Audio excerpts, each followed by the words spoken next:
Le 6 avril 2016, le président Patrice Talon prend les rênes du pouvoir et se met aussitôt à la tâche. Les grands travaux du Bénin deviennent sa priorité. Il nomme aussitôt les 6 préfets des nouveaux départements de notre pays.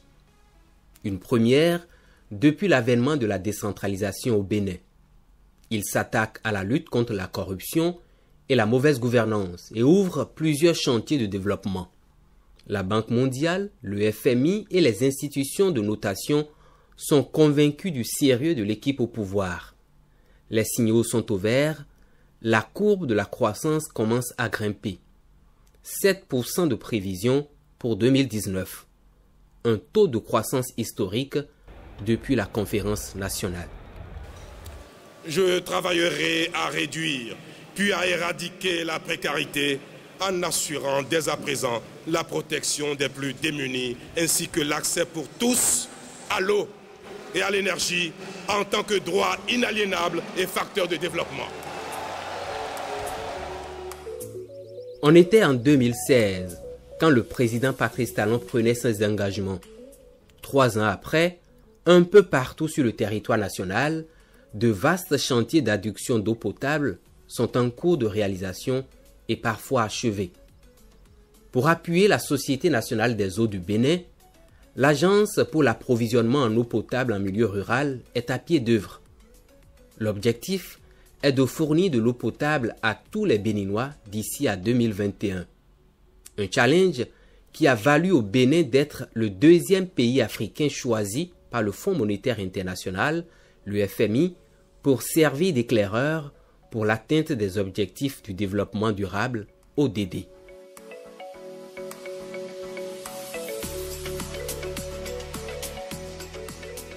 Au début du mandat, on était à 55% de taux de décès globalement.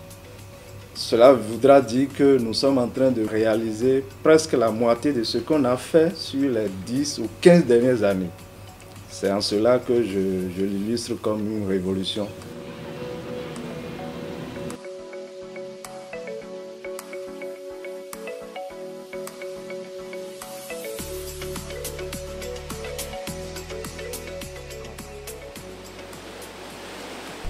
Au niveau du barrage, il a été procédé au curage pour renforcer la capacité de production au niveau de la station d'eau de Djougou ici. Le déversoir a été relevé d'au moins 50 cm, ce qui permet de mobiliser plus d'eau au niveau du barrage. On était dans les années 2015 autour de 30-40 m3/h. Mais avec le renforcement de la capacité, on est passé pratiquement tout au moins à 85 m3/h.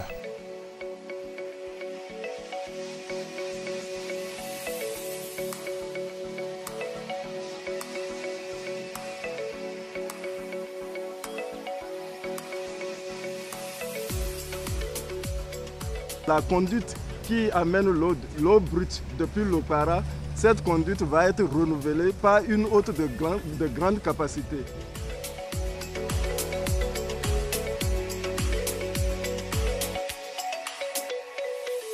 Le projet a également prévu la construction d'un nouveau château d'eau au niveau de Garnon, 500 m3. C'est la capacité de ce château d'eau. À la fin de ce projet, toute la population va ressentir un grand soulagement. Tous nos problèmes seront conjugués au passé. Avant, si j'ouvrais le robinet là, il n'y avait pas l'eau, c'est totalement l'air qui sort. Mais aujourd'hui, maintenant, si j'ouvre l'eau, j'ai l'eau avec pression. Ce projet est composé de 2 forages de capacité 20 m3/h et 6 m3/h. Donc ça fait au total 26 m3/h pour la production d'eau. Donc il n'y aura plus le déficit qu'on observait dans le passé.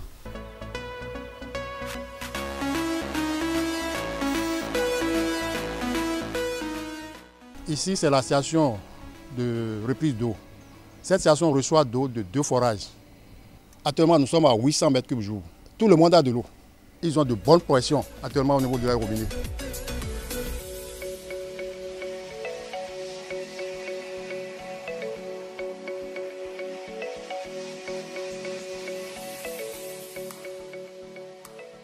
projet permettra à l'horizon 2030 de passer de 6 000 m3 en production d'eau par jour à environ 32 600 m3 par jour.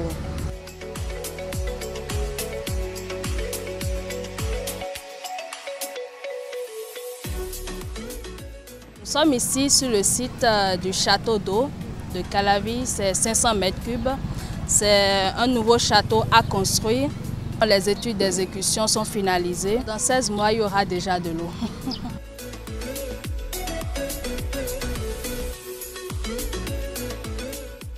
Le Bénin était confronté à une crise énergétique du fait du déficit de notre production. Le gouvernement de Patrice Talon s'est très tôt attaqué à ce mal cyclique.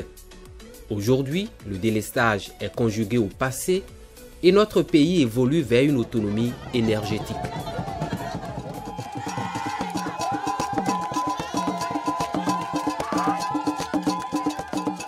Nous avons électrifié 145 localités. Et ces 145 localités, nous avons construit environ 703 km de lignes HTA, c'est-à-dire moyenne tension, avec 79 km de lignes mixtes, c'est-à-dire les deux confondus, 288 km de réseau basse tension environ, et toute cette infrastructure a pu nous permettre de donner l'accès à l'énergie à environ 31 600 ménages. Aujourd'hui, les gens ont installé des centres d'informatique. On n'a plus besoin d'aller à Glazoué avant de faire la photocopie. Ici, il y a des buvettes qui fonctionnent normalement. Télévision, aujourd'hui, si tu as les moyens, tu peux en acquérir sur les actualités. Donc ça fait du bien à la population. Avant l'arrivée de l'électricité, le village de Komdia était sombre, totalement sombre.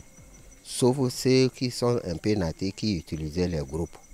Bon, avec l'arrivée de l'électricité, vraiment nous sommes à l'aise. Voilà l'impact important qui n'est pas du tout à oublier. Ils nous ont mis dans des conditions où on n'a même pas besoin de la grande ville maintenant.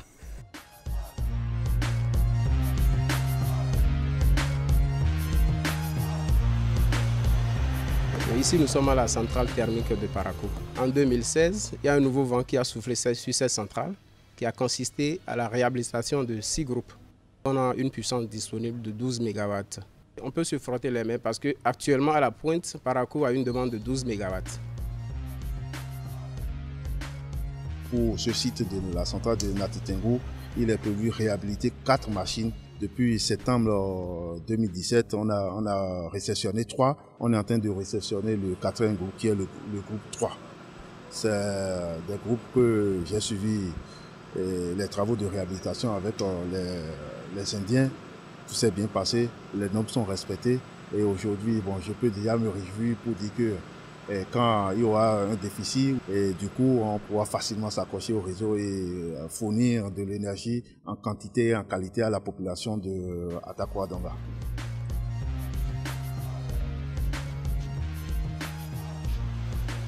Le vendredi 15 mars 2019 est gravé dans les annales de Maria Gleta.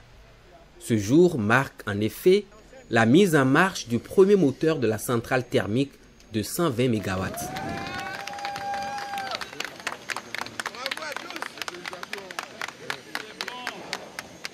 Qui pouvait le croire? Symbole de la gabegie, Maria Gleta avait connu un investissement de 40 milliards de francs CFA pour la construction d'une turbine à gaz de 80 MW.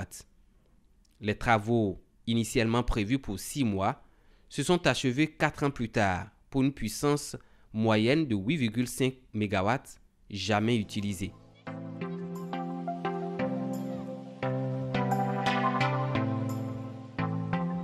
Sous le gouvernement de la rupture, il a fallu un peu plus d'1 an de travaux pour sortir de terre cette gigantesque infrastructure. Il s'agit d'une centrale équipée de 7 moteurs dual fuel. C'est des moteurs qui fonctionnent à la fois au gaz, au gasoil et au HFO. Aujourd'hui, nous avons mis en service le premier moteur. Nous avons promis que tous les 7 jours, il y aura un nouveau moteur. Maria Gleta 2 n'est pas un mythe, c'est une réalité. Grâce au président Patrice Talon, le Bénin, ce 15 mars 2019, a pris définitivement le train du développement. Le PAG avance. Et quand le PAG avance, c'est le Bénin qui avance. Ce projet majeur, qui est un des plus gros projets en œuvre actuellement dans notre pays, est arrivé à l'heure. Que dis-je? Est arrivé avant l'heure prévue. Ça, c'est la marque de fabrique de ce gouvernement qui montre désormais que le dire et le faire doit être une vertu partagée dans notre pays désormais.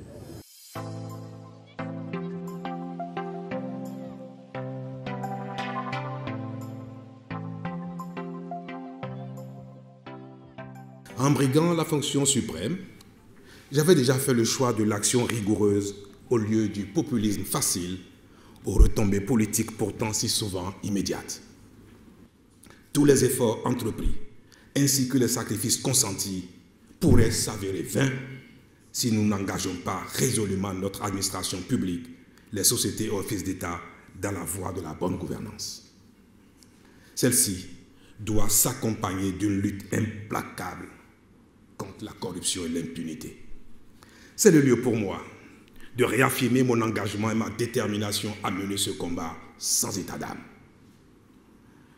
Il est d'autant plus nécessaire que la corruption a atteint depuis de longues années maintenant un seuil insupportable et constitue un frein à l'essor économique de notre pays. L'assainissement des finances publiques, la lutte contre la corruption et la promotion de la bonne gouvernance est l'un des chantiers phares du gouvernement de la rupture. À sa prise du pouvoir, des audits sont diligentés dans les entreprises publiques et autres structures où l'État investit.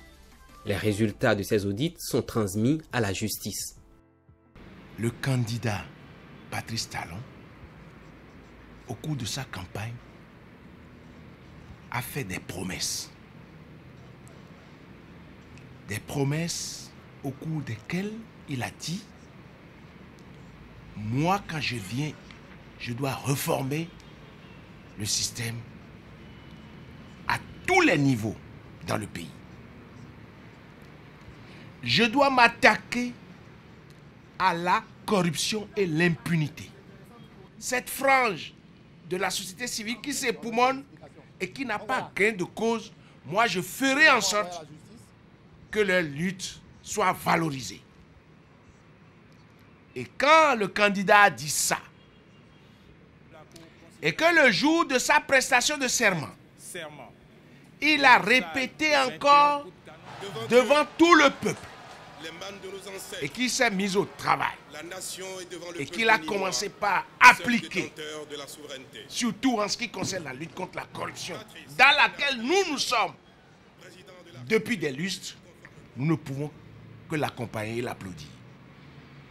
Comment ne pas évoquer sur ce registre, au titre des réformes législatives majeures, la création de la Cour de répression des infractions économiques et du terrorisme, CRIET, qui se révèle être un précieux instrument de lutte contre la corruption et dont le travail de salubrité que nous pouvons tous observer renseigne qu'elle manquait à l'édifice juridictionnel de notre pays.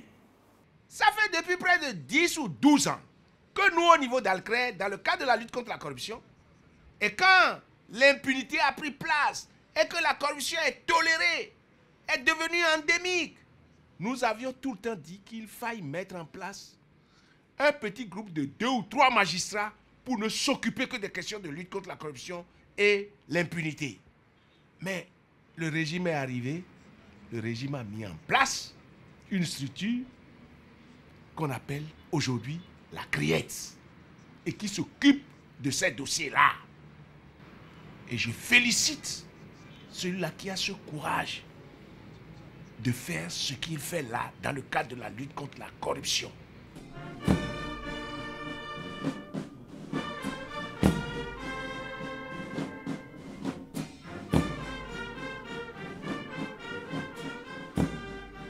Dans le domaine de la sécurité, le président Patrice Talon a initié la fusion de la police et de la gendarmerie. La police républicaine est née pour une meilleure sécurisation du territoire national. Le gouvernement a renforcé sa capacité opérationnelle par une série de remises de matériel roulant. En plus, chaque unité reçoit mensuellement une dotation en carburant.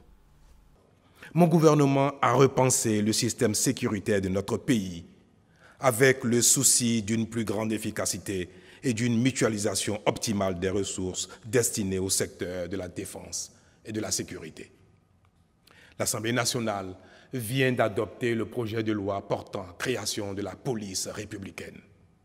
C'est elle qui sera désormais la force unique de sécurité intérieure.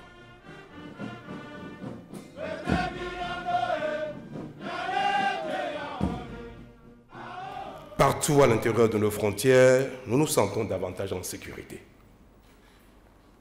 Mieux, les tracasseries policières ont quasiment disparu de nos routes. Nos compatriotes s'en félicitent, les étrangers en visite chez nous le soulignent et d'autres pays nous envient.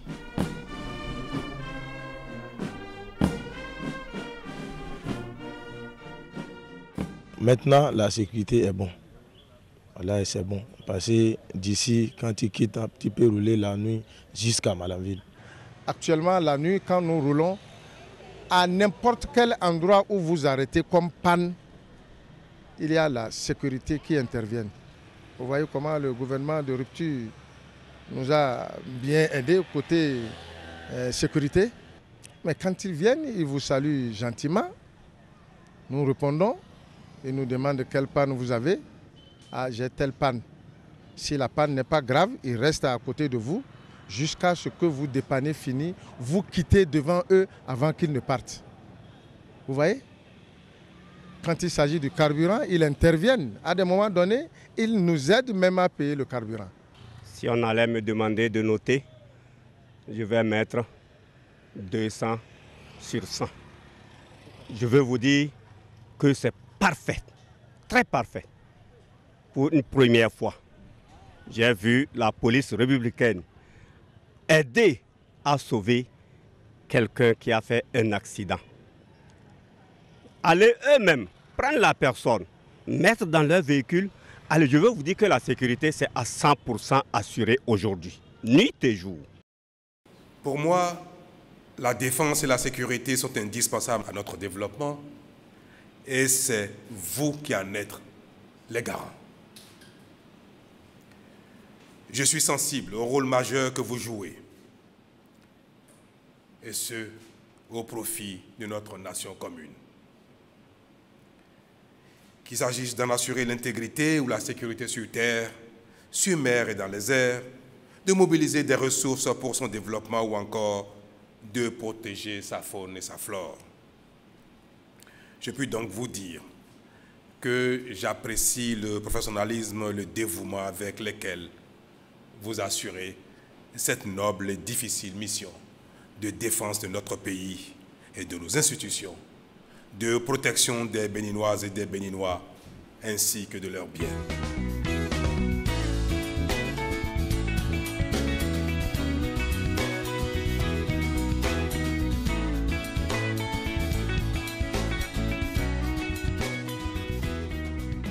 Les producteurs du coton peuvent se frotter les mains. L'embellie de l'or blanc est remarquable depuis 2016, et ceci sans les subventions. De 269 000 tonnes en 2015, le Bénin connaîtra une production record pour la campagne 2018-2019. Plus de 700 000 tonnes sont attendues. La filière coton génère beaucoup d'emplois. Le secteur dans lequel il y a eu vraiment le plus d'emplois depuis avril 2016, c'est le secteur agricole. Et là, je peux vous dire qu'il y a eu 107 979 emplois, ce que nous avons collecté. Mais ces emplois, c'est surtout dans le coton.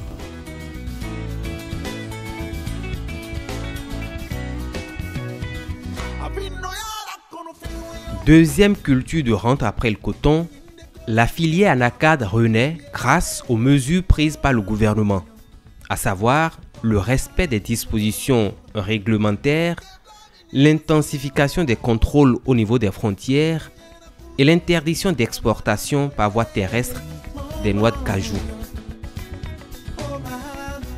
À noter aussi le retour en force de l'ananas béninois sur le marché européen.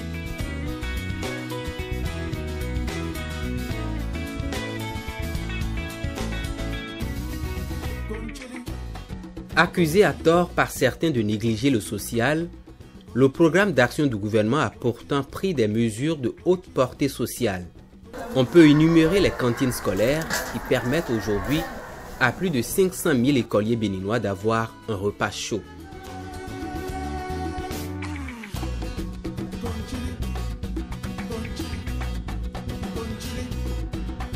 L'autonomisation des femmes qui s'est renforcée par l'octroi des microcrédits.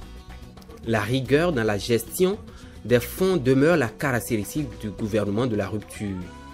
L'innovation dans le domaine, c'est le microcrédit mobile qui permet la maîtrise des impayés et la localisation des bénéficiaires en même temps qu'il leur évite les tracasseries. Preuve du regain d'intérêt, le gouvernement a injecté courant mars 2019 près de 6 milliards de francs CFA dans le microcrédit qui est l'une des composantes du projet ARCHE, Assurance pour le renforcement du capital humain. La composante Assurance maladie est en cours de réalisation avec l'identification des pauvres extrêmes. La mise en œuvre de la phase pilote de l'assurance maladie va démarrer dans la zone sanitaire Abomey-Calavi, Soava. Mais avant, comme vous le savez, il y aura la prise en charge des pauvres extrêmes, des pauvres non extrêmes. Et nous avons besoin de les identifier, de savoir qui sont ces pauvres en réalité et les recenser. Et c'est ce recensement que nous avons lancé il y a quelques jours et nous sommes venus toucher du doigt pour une supervision, ce qui se fait effectivement sur le terrain. Je voudrais vraiment lancer un appel à toutes les personnes qui vont recevoir la visite des agents recenseurs pour qu'ils leur facilitent grandement la vie pour pouvoir avoir tous les renseignements nécessaires pour que nous puissions les accompagner dans cette prise en charge, non seulement sanitaire, mais pour d'autres volets.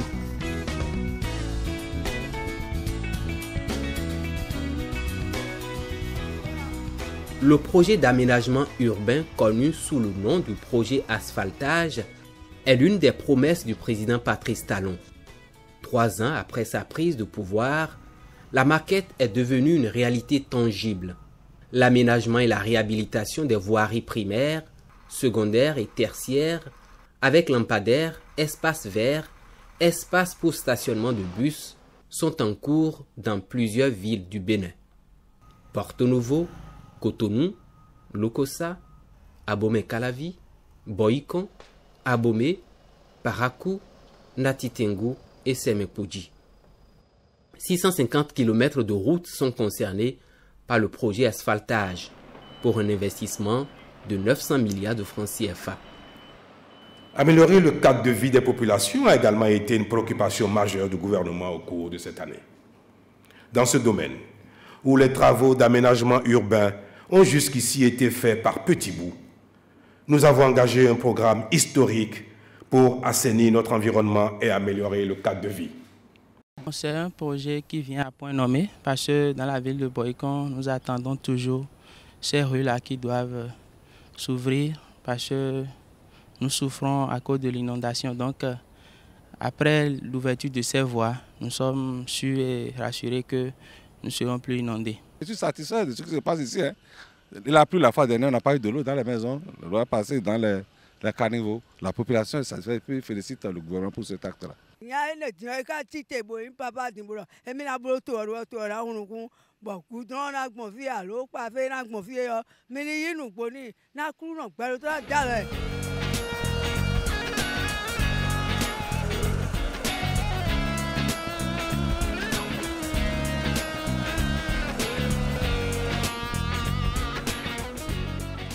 Au chapitre des infrastructures routières, les statistiques s'améliorent de plus en plus grâce aux nombreux chantiers ouverts à travers tout le pays.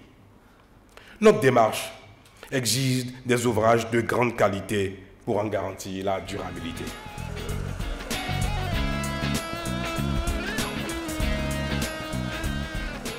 Douze projets sont en train d'être exécutés sur le terrain pour un linéaire total de 776 km et un coût de 710 milliards de francs CFA. 11 projets vont démarrer au cours du premier et du deuxième trimestre 2019 pour un linéaire total de 1077 km et un coût de 750 milliards de francs CFA. 3 ouvrages sont en train d'être réalisés. 2 sont pratiquement terminés d'ailleurs. Il s'agit des ouvrages de franchissement. Il s'agit du pont de Womé. Il s'agit aussi du pont de Tovegbame dans la vallée et du pont sur le fleuve Afon entre Djougou et Peunko qui est pratiquement terminé aussi. On nous a annoncé que c'était le lancement de la voie. Je m'attendais à une pose de la pierre. Aussitôt la pierre posée, aussitôt les travaux sont en cours. Merci au chef de l'État, merci à son gouvernement pour tout ce qui est fait pour nous. En un temps record, en quelques minutes désormais, je pense qu'on peut même quitter Bukumbe pour aller en service à Natengu sans problème et quitter même Nati pour ici en service sans problème. Bukumbe sera éternellement reconnaissant au chef de l'État.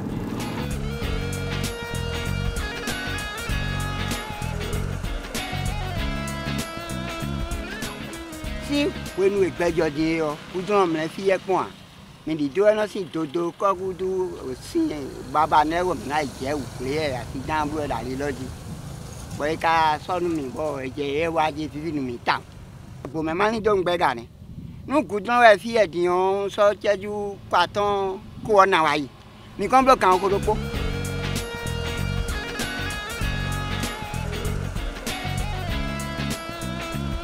Nous avons le désenclavement de Lalo, puisque si Tofor est aujourd'hui accessible, ce n'est pas le cas de Lalo. Si vous devez quitter Tofor pour aller à Lalo, vous venez passer par Boycon à Bomé ou bien vous descendez par Cotonou. Alors qu'entre ces deux agglomérations, nous n'avons que 28 km. Aujourd'hui, entre Tofor et Lalo, il y aura un pont qui sera construit et les 28 km là seront bitumés.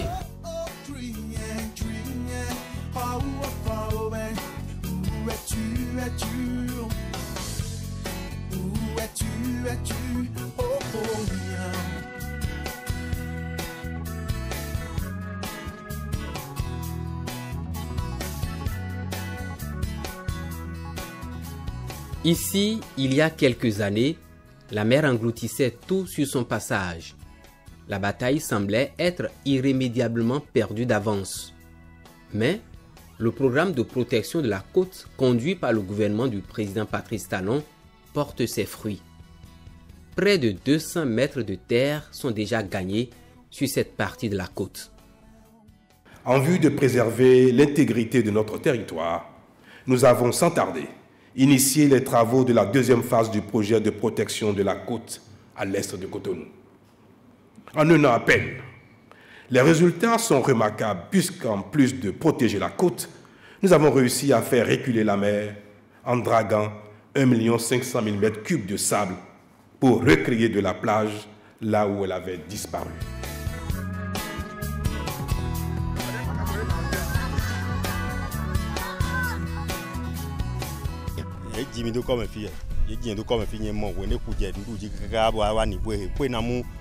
Je suis né dans ce quartier et j'ai vu la mer emporter 4 à 5 ruelles.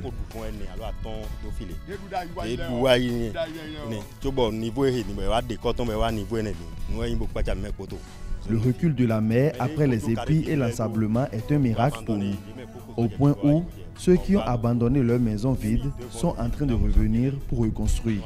Ils sont convaincus de l'issue favorable des travaux initiés par le chef de l'État.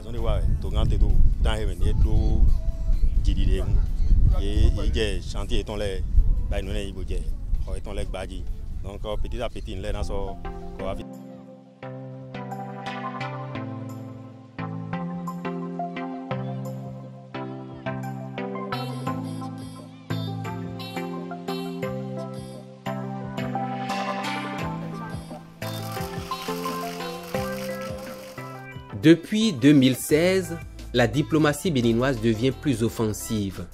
Le Bénin s'est illustré par la demande de restitution des biens culturels. Après le rapport commandité par le président Emmanuel Macron, la France décide de restituer immédiatement au Bénin 26 œuvres. D'autres restitutions sont attendues. Au-delà des questions d'ordre politique, historique, sociologique ou philosophique, la restitution, le partage et la circulation des biens culturels sont désormais pour le Bénin un moyen de lutte contre la pauvreté, un facteur de création d'emplois et de richesses, un outil de développement socio-économique.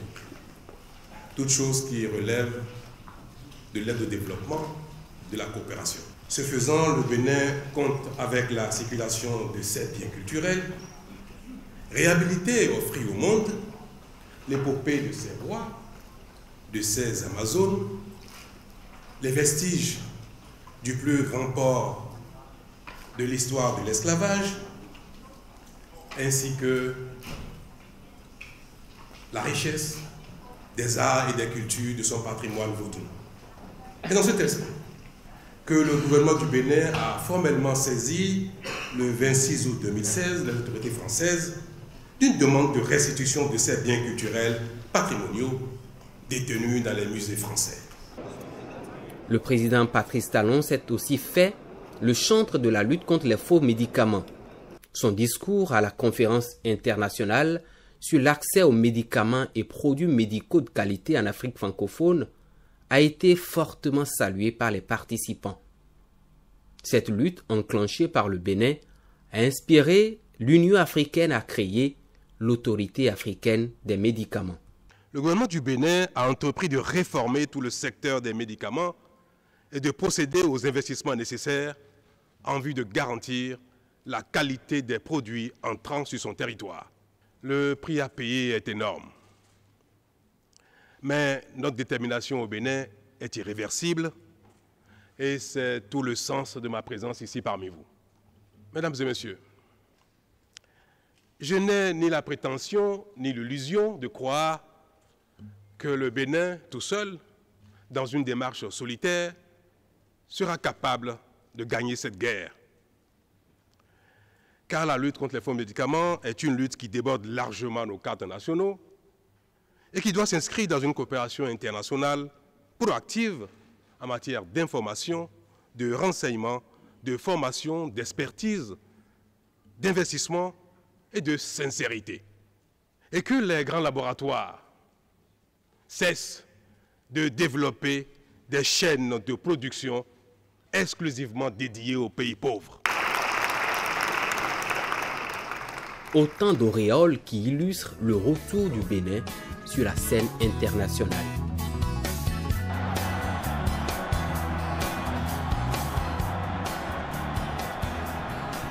Explosion de joie au stade de l'Amitié Général Mathieu Kérékou ce dimanche 24 mars.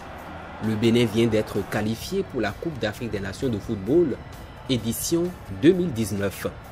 La dernière participation de notre pays à la CAN remonte à 9 ans. Si le Bénin signe son retour dans la compétition continentale, c'est qu'à partir de 2016, un vent nouveau souffle sur le sport.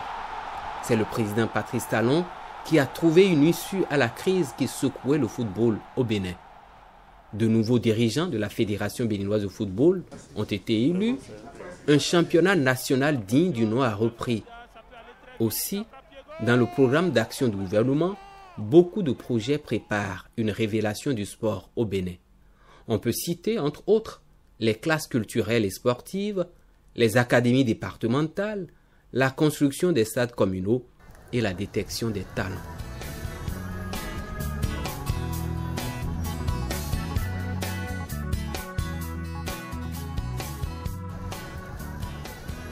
En 3 ans d'exercice du pouvoir, le cap fixé par le président Patrice Talon est maintenu.